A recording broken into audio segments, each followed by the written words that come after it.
rekan asisten tutorial FISDAS 2 TPB. Siang hari ini kita akan melaksanakan TOT atau Training of Trainer untuk asisten tutorial FISDAS 2. Nanti yang akan mengisi saya, Bayu Prasetya dan Bu Rahmi secara bergantian. Insya Allah masing-masing 3 soal seperti biasanya. Baik, saya izin share screen terlebih dahulu.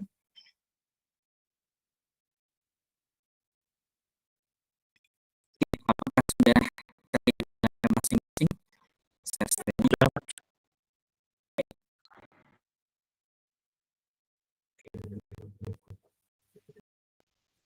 Kita izin kalau saya coret-coret seperti ini, apakah di layar?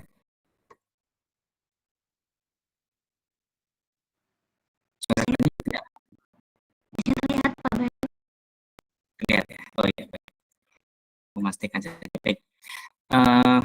Materi pertama dari saya ini adalah soal tentang medan magnet pada solenoida dengan tujuan pembelajaran, yaitu mampu menghitung medan magnet pada solenoida. Nah, kita baca dulu soalnya. Di sini ada sebuah solenoida memiliki panjang 50 cm dan dililit oleh 1000 lilitan kawat. Jika mengalir sebesar 2 ampere, berapakah besar medan magnet di dalam solenoida? Dengan diketahui nilai mu atau permeabilitas atau yang menyebut juga konstanta Mach sebesar 4pi kali 10 pangkat minus 7 Tesla meter ampere. Baik. Jadi di soal ini yang diketahui pertama adalah panjang dari sendiri adalah bentuk lingkaran ya, atau kawat yang dibentuk lingkar seperti ini. Ini gambarnya solenoida. Lalu dia dibuat memanjang. Nah, sementara panjang dari solenoida itu adalah jarak dari satu bentuk yang lain adalah L ya, panjangnya. Nah, di soal ini diketahui bahwa L atau panjangnya adalah 50 cm. Kita perlu ubah ke satuan SI jadi meter. Jadi 0,5 meter. Selanjutnya yang diketahui adalah lilitan kawat. Kita gunakan variabel N besar ya. Jumlahnya 1000. Kemudian arus yang mengalir itu adalah I, nilainya 2 ampere. Oke, dan mu 0 atau konstanta magnetnya 4pi dikali 10 pangkat minus 7 Tesla meter per ampere. Nah, untuk satuan permeabilitas ada yang menggunakan Weber per meter ampere juga ya. Jadi ini bisa kita tulis juga 4pi kali 10 pangkat minus 7 Weber per meter ampere. Nah, ini sama nilainya. Oke, selanjutnya kita bisa selesaikan soal ini dengan persamaan medan magnet pada solenoida. Yaitu ini, B sama dengan mu 0 dikali I, atau biasanya N dulu ya, dikali N dikali I per L. Oke, jadi langsung kita masukkan saja nilai dari setiap variabel yang sudah diberikan pada soal. Mu 0-nya 4pi dikali 10 pangkat minus 7. Kemudian N atau jumlah lilitannya adalah 1000. Atau kita tulis 10 pangkat 3. Lalu dikalikan dengan I atau kuat arus. Nilainya 2 ampere. Dibagi dengan panjang solenoida, yaitu 0,5. Oke, coba kita hitung. Ini Pi-nya kita ganti jadi 3,14 nanti ya. Oke, ini ada yang bisa kita eliminasi dulu. Misalnya 2 dibagi 0,5 ya. Berarti kan dikali 2 jadi 4.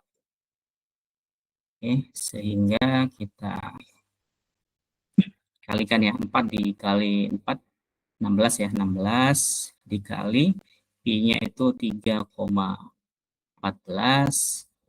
dikalikan 10 pangkat min 7 dikali 10 pangkat 3 sama dengan 10 pangkat minus 4. Lalu kalau kita kalikan ini sekitar 50 ya. 50,24 kali 10 pangkat min 4 Tesla. Atau bisa kita tulis 5,024 dikali 10 pangkat minus 3. 10 pangkat minus 3 Tesla. Nah, ini adalah hasilnya untuk nilai medan magnet pada solenoida. Oke, sambil dicek ya, barangkali hitungannya kurang tepat ya, bisa dicek dengan kalkulator. Baik, ini adalah penyelesaian untuk soal nomor 1. Kalau ada yang mau ditanyakan, saya persilahkan.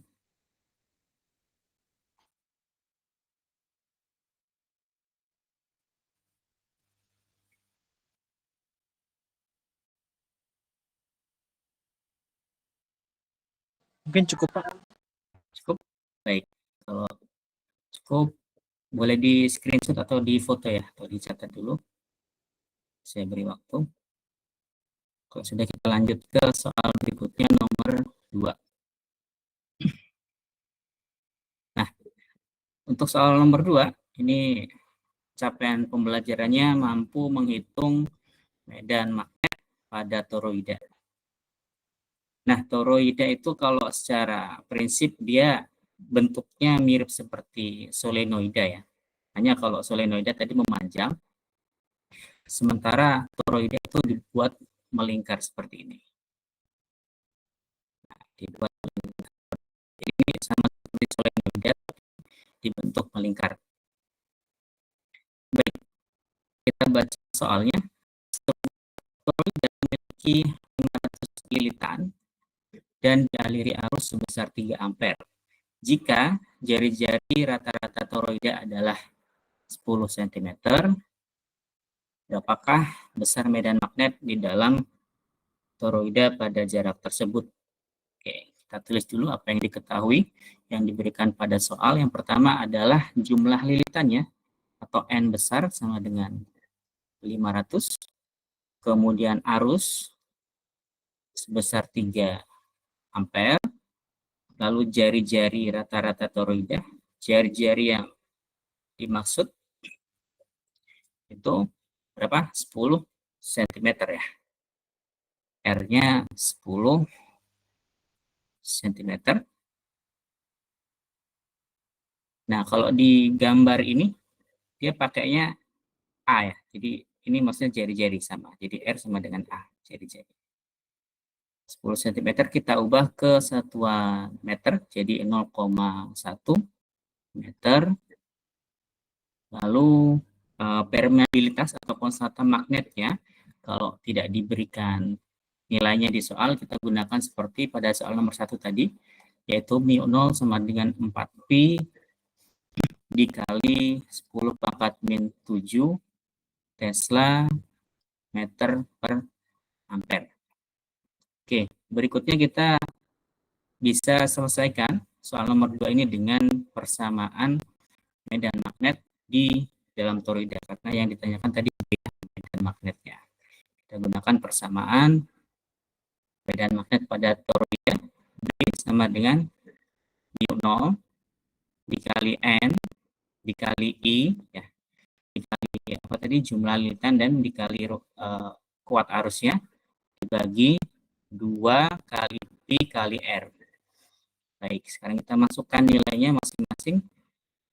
μ0-nya 4 kali Pi dikali 10 pangkat minus 7, kemudian N-nya 500 atau 5 dikali 10 pangkat 2 begini, Lalu I atau arusnya adalah 3 ampere dibagi 2 dikali Pi kali R. R-nya tadi 0,1 ya, kita bisa tulis menjadi 10 pangkat minus 1 begini, sama dengan, nah ini ada beberapa nilai yang bisa kita eliminasi.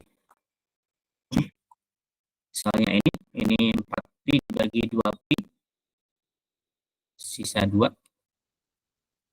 Lalu tinggal kita hitung, yang masih tersisa ada 2 dikali 5, ya, 2 dikali 5 ini 10, 10 dikali 3, 30 ya.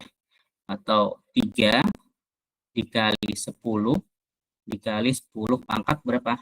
7 dikurangi, ditambah 2 jadi 10 pangkat minus 5 per 10 pangkat minus 1. Kita hitung menjadi 3 kali 10 pangkat ini min 4 tambah 1. Jadi 10 pangkat minus 3 ya. 10 pangkat min 4 dari 10 pangkat min 1. 3 kali 10 pangkat minus 3, satuannya Tesla. Oke, itu ya. Coba bisa kita cek kembali barangkali ada salah hitung.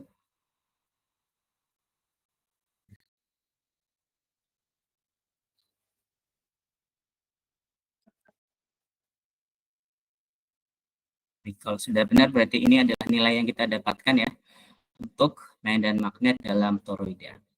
Jika ada yang mau ditanyakan, barangkali ada yang kurang jelas, silakan.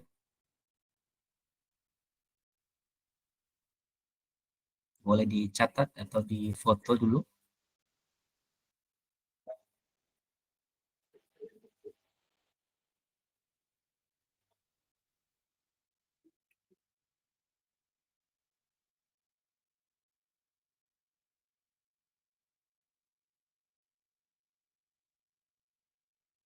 Cukup, Pak. Cukup.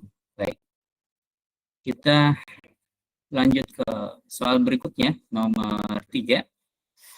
Ini tentang pemahaman ya, penerapan material magnetik dalam kehidupan. Jadi ini bentuk soal tentang konsep, tidak ada hitungan di sini. Diberikan beberapa pernyataan ya, manakah pernyataan berikut yang benar terkait penerapan material magnetik dalam kehidupan.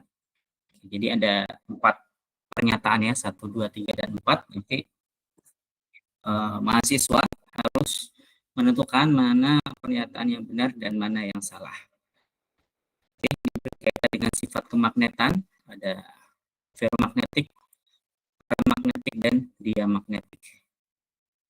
Oke, jadi sebelum kita menentukan mana pernyataan yang benar dan yang salah, kita harus paham dulu tentang konsep kemagnetan material ya, ferromagnetik, paramagnetik, dan diamagnetik. Oke, kita tulis di sini ya, kita review kembali. Ferromagnetik itu adalah material yang dia dipengaruhi oleh medan magnet secara kuat ya. Jadi kalau ada benda ferromagnetik yang diberikan medan magnet, ya dia akan dengan mudah tertarik ya dengan gaya yang besar. Oke, contohnya material ferromagnetik adalah baja ya. Ini baja contohnya.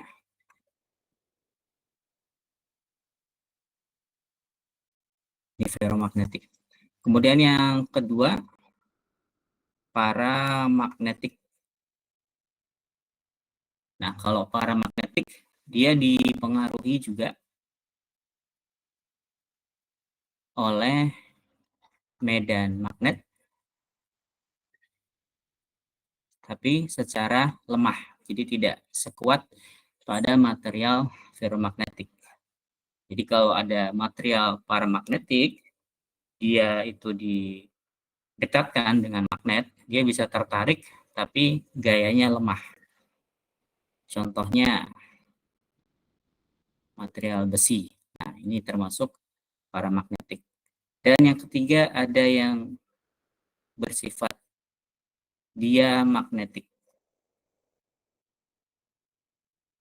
Dia adalah material yang tidak dipengaruhi oleh medan magnet. Oke. Contohnya apa? Banyak ya. Misalnya kayu bisa ya, besi, plastik ya, kemudian kertas. Nah, itu adalah contoh-contoh material yang memiliki sifat diamagnetik. Baik, setelah kita memahami ketiga sifat kemagnetan material, sekarang kita coba baca setiap pernyataan untuk menentukan mana pernyataan yang benar atau yang salah.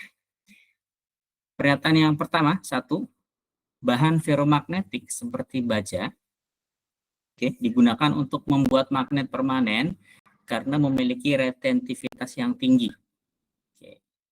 Jadi di sini pernyataannya bahan ferromagnetik seperti baja. Kita lihat di ferromagnetik contohnya baja. Ini benar ya.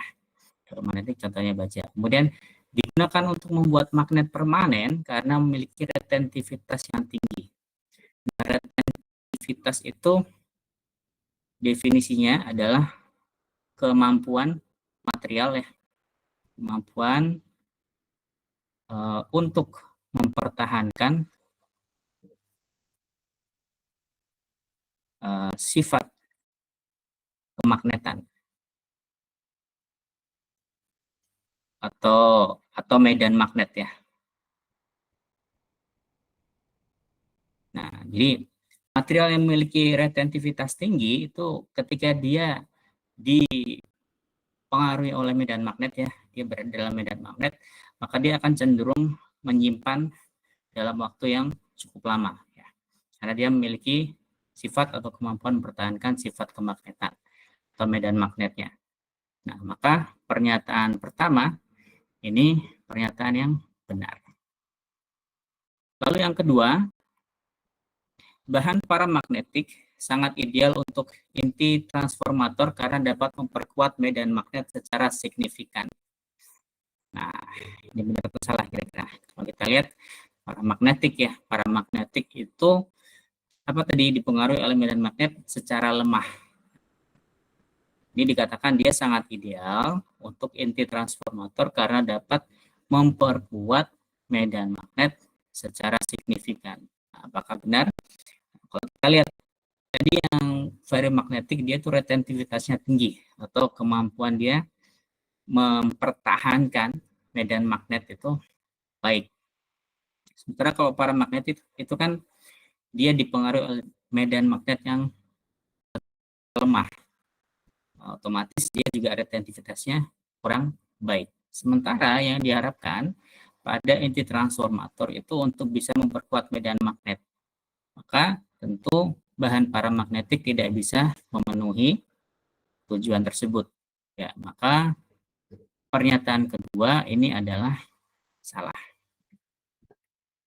Oke, berikutnya pernyataan ketiga, magnet lunak seperti besi lunak ya, seperti besi lunak digunakan pada elektromagnet karena mudah dimagnetisasi dan mudah pula dihilangkan kemagnetannya.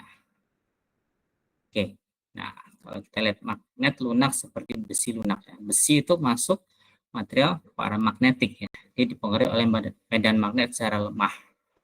Dan sifat lain dari paramagnetik itu juga retentivitasnya rendah. Oke, kalau retentivitasnya rendah berarti dia kemampuan mempertahankan kemagnetannya kurang.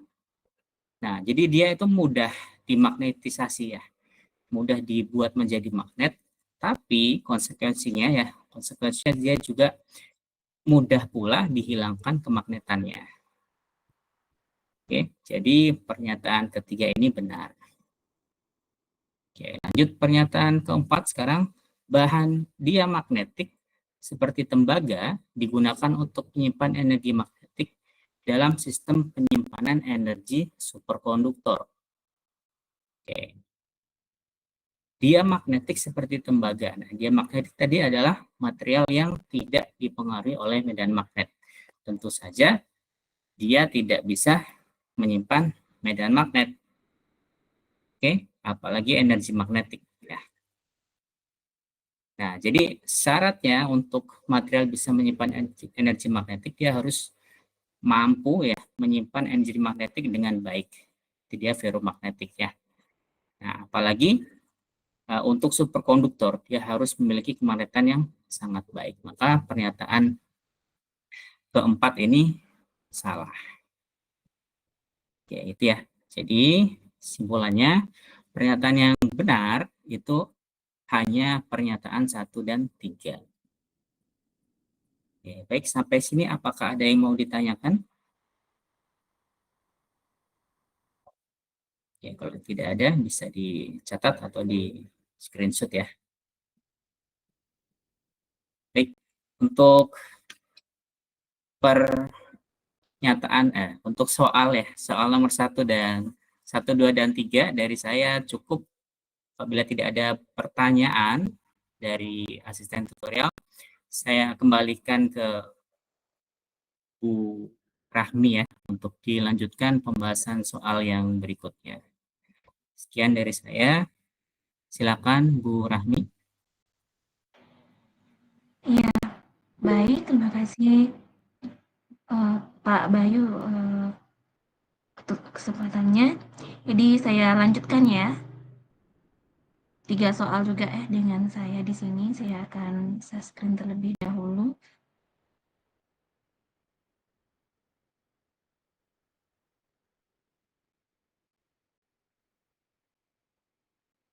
Apakah sebelumnya suara saya jelas dan screen-nya bisa dilihat?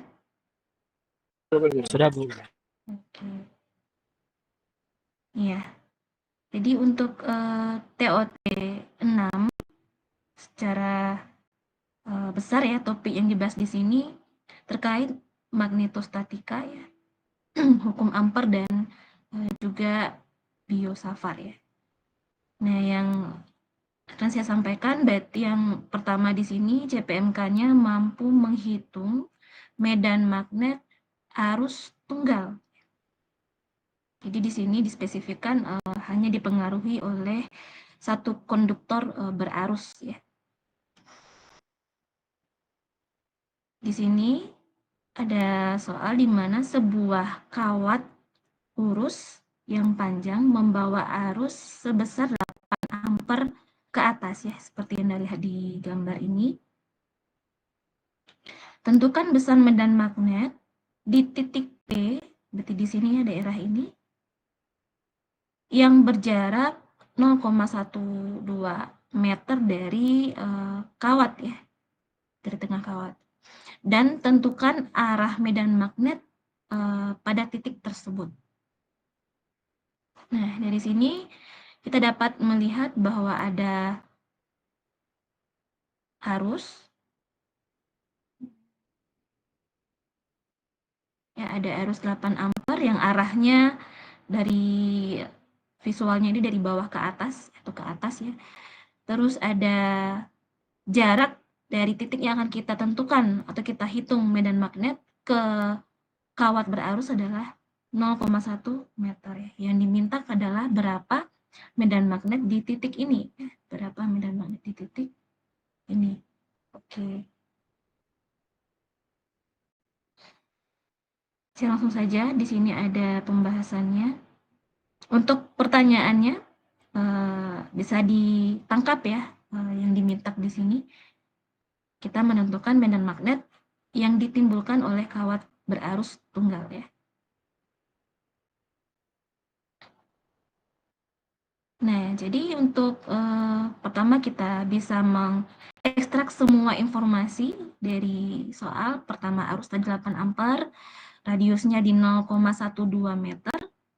U0 masih sama ya, 4pi dikali 10 pangkat min 7 Tesla meter per ampere ya. Kalau tidak disebutkan, secara umum kita memakai ini. Yang ditanya berapa besar medan magnet tadi di titik P dan arahnya. Ya. Untuk medan magnet dari kawat berarus panjang seperti tadi, kita bisa memakai ya hubungan arus dengan medan magnet itu yang sama dengan B sama dengan U0I per 2πr. Sebentar. Di sini bisa langsung dimasukkan semua nilai yang diketahui tadi.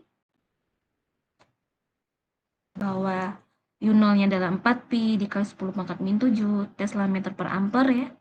Lalu arusnya adalah 8 ampere. Dan di bawahnya itu 2πr ya. 2pi dikali radiusnya 0,12 meter.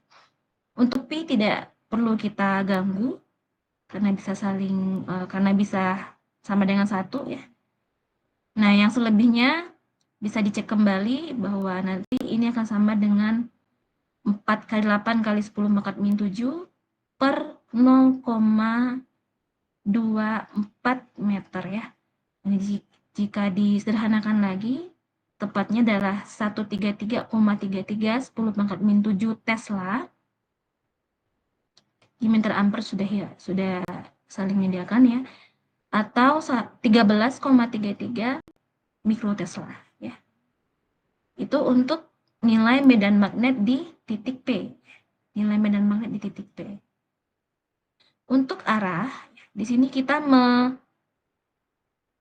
memakai kaedah tangan kanan, yang mana di sini untuk ibu jari mengikut arah kuat arus, sedangkan 4 jari yang lain itu menunjukkan arah medan magnetnya yang mengitari kawat berarus tersebut ya.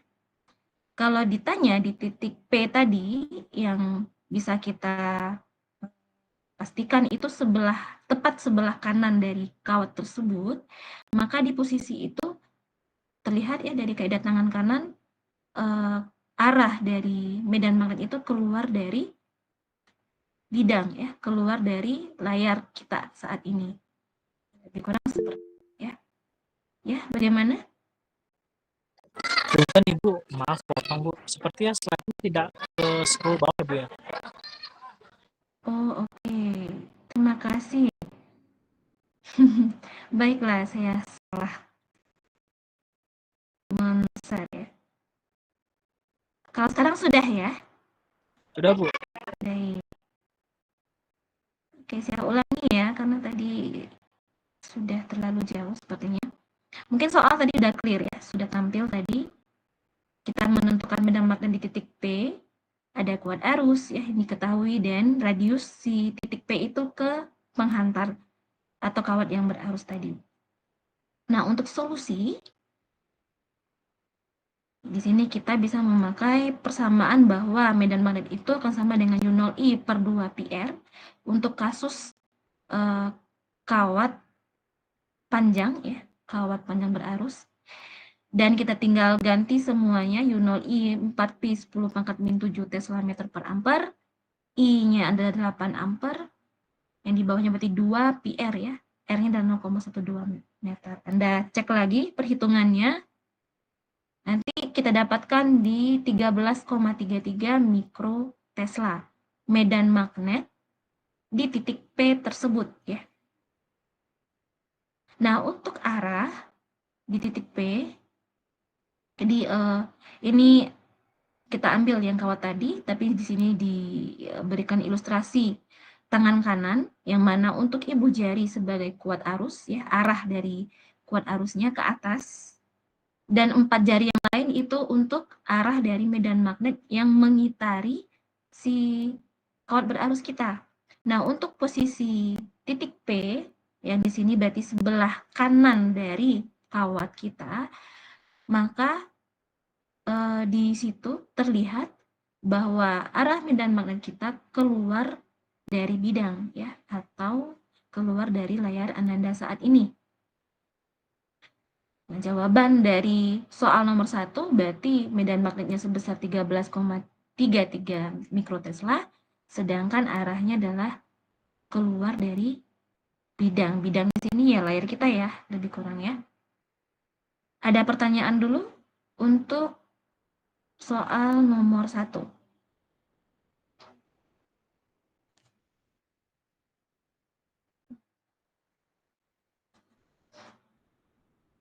Silakan kalau ada yang mau ditanyakan ya, atau mungkin ada yang mendapatkan salah perhitungan juga boleh dikonfirmasi di sini ya.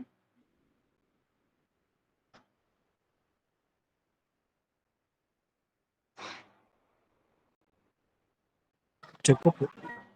Baik, terima kasih Nanda ya. Jadi untuk soal seperti ini bisa divariasikan, yang paling mungkin itu ya, mungkin memindahkan titik P ini ya ke posisi yang lain ya. Mungkin untuk bobot medan magnetnya masih sama, tapi dengan radius yang sama ya. Tapi mungkin kalau arahnya bisa berbeda ya, karena mungkin si B ini bisa berpindah tapi dalam lintasan yang sama di sini, orbit atau apa sejenis itu ya di sini. Masih di tingkat lingkaran yang sama. Oke, baiklah. Terus saya lanjutkan ke soal yang kedua.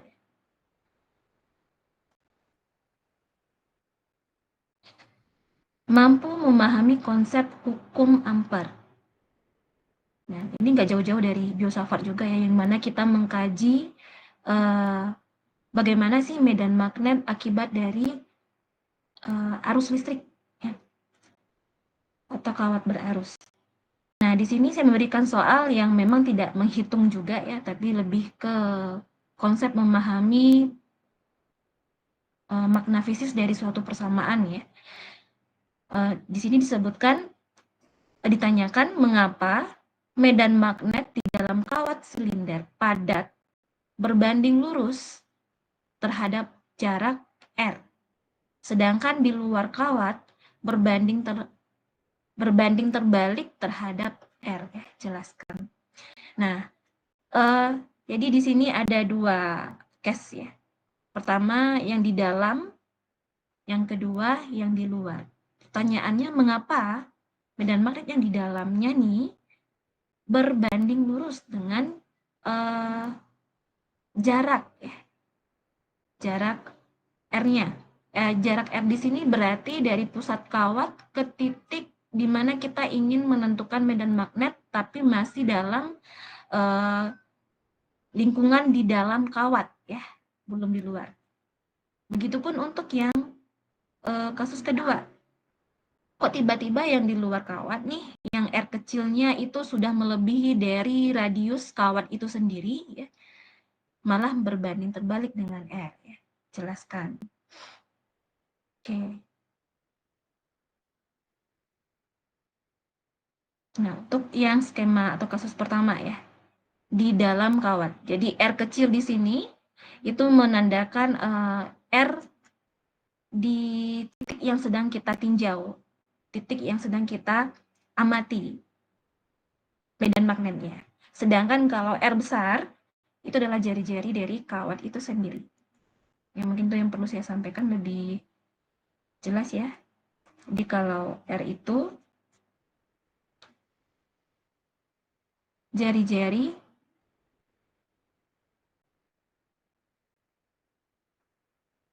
kawat ya. Di R kecil tidak akan sama dengan R besar yang dimaksud di sini. Oke.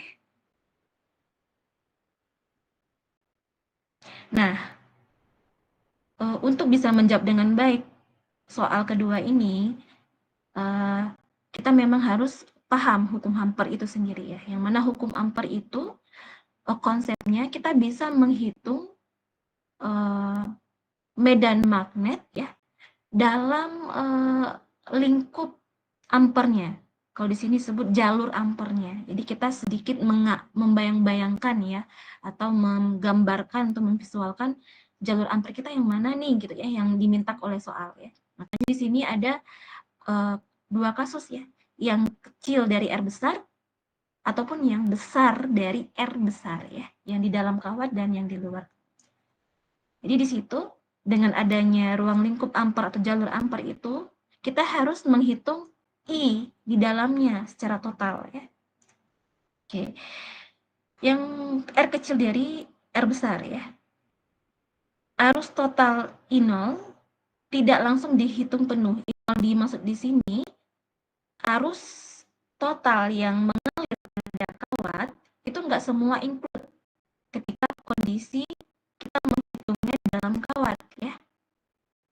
Jadi enggak semua arus dalam kawat itu akan kita perhitungkan karena region dari jalur ampere kita lebih kecil dari luas penampang kawat itu.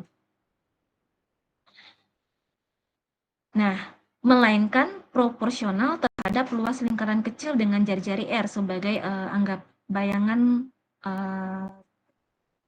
luasan ampere kita ya. Nah, karena ya arus tersebar merata, jadi walaupun tidak di state tadi di soal terkait arusnya itu homogen pada si konduktor atau kawatnya, jadi dipahami ya bahwa di situ memang sudah merata ya. Maka arus yang terlewat oleh jalur ampere atau pada jalur ampere itu bisa didapatkan dari konsep kerapatan arus ya, yang kita sudah pahami kerapatan arus itu arus persatuan luas penampang ya, yang nanti dikalikan dengan luas penampang si konduktor kita ya.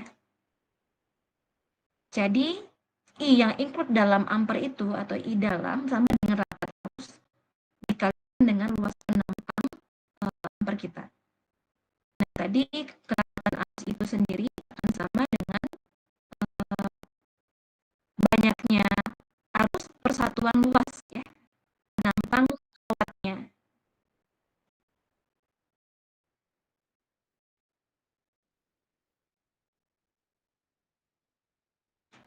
Dan pada akhirnya terlihat I dalam tadi akan sebanding dengan I total I0 tadi dikalikan R kuadrat per R besar kuadrat ya, R kecil kuadrat per R besar kuadrat. Nah, itu kita hold dulu ya. Kita panggil matematis dari hukum Ampere ya, bahwa integral tertutup dari medan magnet terhadap elemen panjang akan sama dengan U0 dikalikan dengan I di dalam jalur ampere itu sendiri. Nah, konteksnya di sini penampang kita berupa lingkaran, maka integral keseluruhan dari ini akan sama dengan 2πr ya. B-nya konstan ya. B kali 2πr dikali sama dengan U0. I dalam tadi kita panggil, yang bagian ini adalah I0 R kuadrat kecil per R kuadrat besar. Yang pada akhirnya, untuk kasus yang di dalam kawat, itu akan sama dengan U0 I0 R per 2πr kuadrat ya. Di sini terlihat bahwa medan magnet akan berbanding lurus dengan si R kecilnya. Yang secara magnetis semakin jauh dari sumbu, semakin besar dan magnet. Tapi masih di dalam kawat ya konteksnya. Terus untuk yang kasus kedua ya, di luar kawatnya. Nah, ini sudah kita bisa pastikan bahwa I0 yang akan kita perhitungkan sudah masuk yang totalnya ya. I yang kita perhitungkan akan sudah masuk I total atau I0 di sini. Maka ketika kita panggil hukum Ampere, persamaan hukum dari Ampere itu, yang I dalam akan langsung berubah menjadi I total dari U0. Sehingga nanti B-nya akan sama dengan U0 I0 per 2πr. Kita spesifikkan B dan R ternyata dia berbanding terbalik ya. B dengan R-nya. Yang dalam makna fisisnya semakin jauh dari sumbu, semakin kecil medan magnetnya. Dalam konteks ini di luar konduktor. Saya sedikit mencoba mengilustrasikan ya hubungan antara medan magnet dengan jarak yang R kecil tadi. Jadi di dalam kawat hubungannya berbanding lurus di grafik biru. Setelah luar dari kawat dia akan sedikit, bukan sedikit ya, dia malah berbanding terbalik ya. Yang grafik merah putus-putus ini. Kurang seperti itu. Di sini batas ya, batas kawatnya ya, yang garis putus-putus hitam. Batas dari konduktor. Sampai di sini, ada yang tanyakan dahulu? Silakan. Untuk filenya ini, para asisten bisa mengakses ya, atau bisa mengakses di link yang disediakan atau tidak? Bisa Bu, ada di beberapa akun, tapi belum ada Bu sampai saat ini. Oh belum, ya baiklah. Berarti nanti bisa diakses ya, oke. Untuk yang soal terakhir ya berarti di sini. Mampu menyelesaikan persoalan yang berkaitan dengan hukum Ampere. Nah, di sini ada dua kawat paralel yang sangat panjang. Dia terpisah satu sama lain di jarak 0,1 meter. Masing-masingnya mengalirkan arus 5 ampere dengan arah yang sama, yaitu arah ke atas. Baik kawat 1 maupun kawat 2. Buktikan bahwa medan magnet di titik yang terletak di tengah ya, di tengah di sini ya, antara kedua kawat itu adalah 0 ya. Jadi ada dua kawat nih, mungkin ke atas di sini dalam acuan tongkat konduktornya itu dianggap seperti like-nya sedang berdiri gitu ya, walaupun di sini tidak seperti itu.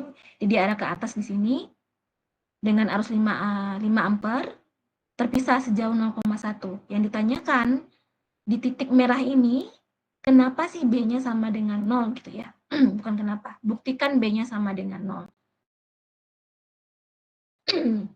Oke.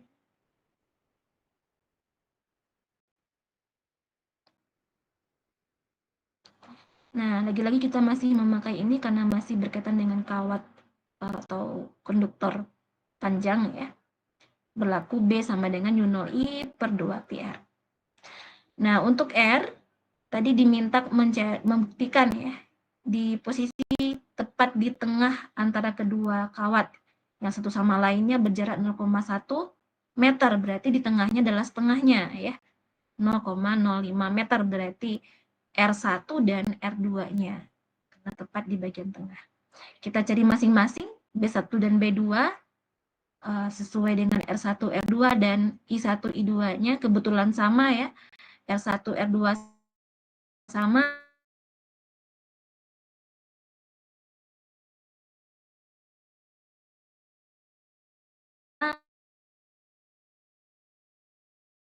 Min 7 Tesla meter per ampere, I-nya 5 ampere, terus 2 PR-nya di 2 pi 0,05.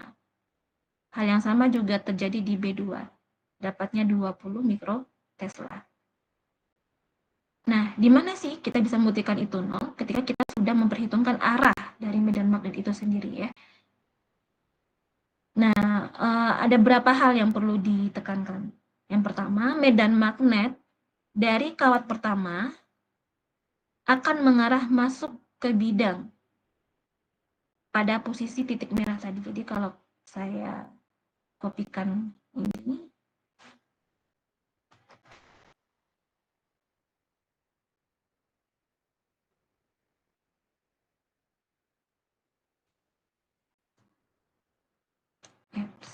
sorry.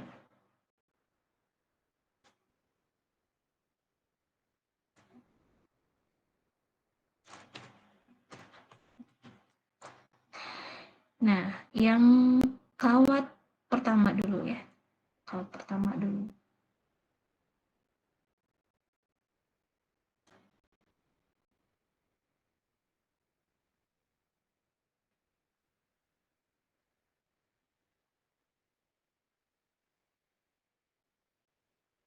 Nggak salah. Jadi di titik merah itu, untuk kawat pertama, medan magnet magnetnya akan masuk ke bidang ya. Jadi kalau saya gambarkan arahnya lebih kurang dia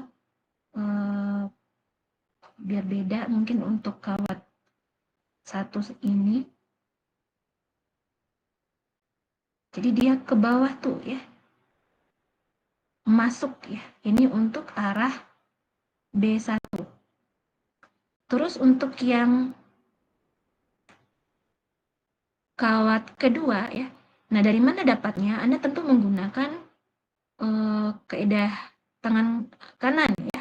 Yang mana di sini I1-nya mengarah ke sini, jempolnya berarti mengarah ke situ, dan 4 jari yang lain mengitarinya ya, mengitarinya sepanjang kawat. Jadi pas di sini dia masuk ya, masuk ke dalam bidang. Terus untuk yang gambar untuk arah dari kawat kedua,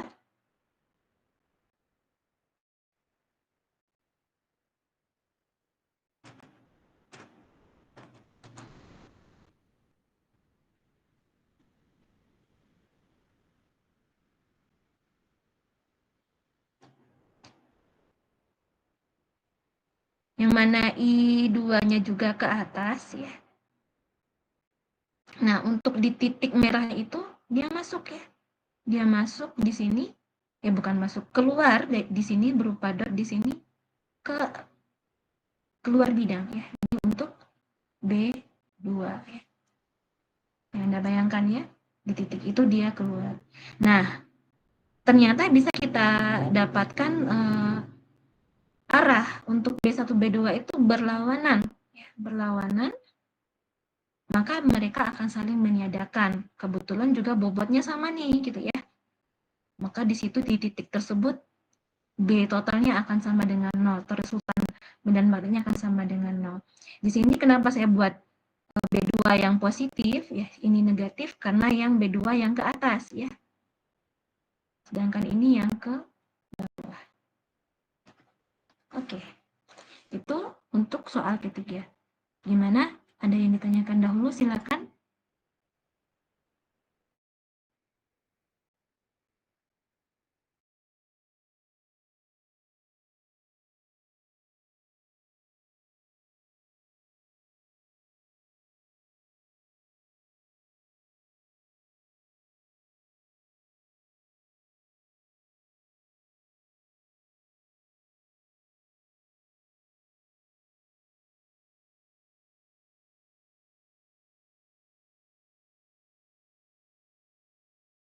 Pembahasan dari soal-soal tadi.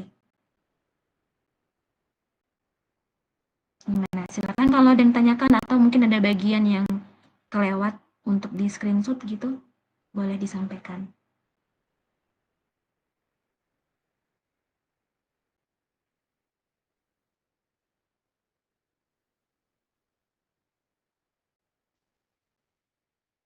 Suara saya masih jelas ya?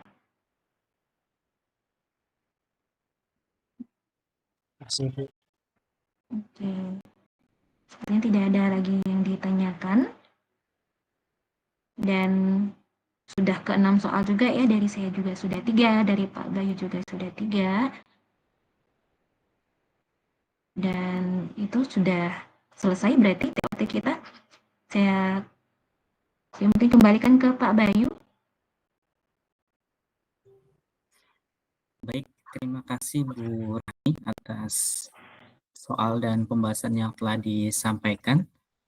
Sekali lagi untuk semua asisten tutor, jangan lupa untuk mengisi presensi ya yang sudah dibagikan tadi untuk kehadiran TOT hari ini. Selanjutnya kalau ada yang mau didiskusikan, silakan. Oke, sepertinya tidak ada ya. Semoga sudah sangat jelas. Dan, oh ya, silakan. Maaf Pak, untuk presensinya boleh dikirim lagi gak Pak? Tadi saya keluar masuk gitu Pak. Oh iya, ada dia yang share ya. Baik Pak, bentar saya. Ya, silakan di-share kembali.